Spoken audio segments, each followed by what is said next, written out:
नमस्कार मित्रांनो, स्वागत आहे तुमचं विषय अस्तित्वाच्या पेजवरती. आणि आज आपण आलो आहोत एक सुंदर असं देवस्थान पाहायला, जे की निसर्गरम्य वातावरणात वसलेलं आहे.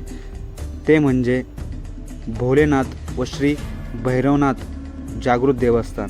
व ह्या जागृत देवस्थानाच्या कमानीच्या उजव्या साईडलाच जर आपण पाहिलं तर आपल्याला पडलेल्या अवस्थेत एक सुंदर असं जुनं मंदिर पाहायला भेटतं. ह्या मंदिराची स्थापना 1965 साली अशी सांगितली जाते. व या मंदिराच्या चढण्यासाठी 74 पायऱ्या आहेत, ज्या की चढून आपण वरती आल्यानंतर आपल्याला भक्तीने बनवलेलं हे मंदिर जे श्रद्धाळूंचं स्थान आहे व समोरच आपल्याला श्री भैरवनाथ व महादेवाची पिंड पाहायला भेटते. तर भक्ती आणि शक्तीचे संगम पाहून तुम्हाला कसं वाटलं हे मला एकदा नक्कीच कळवा.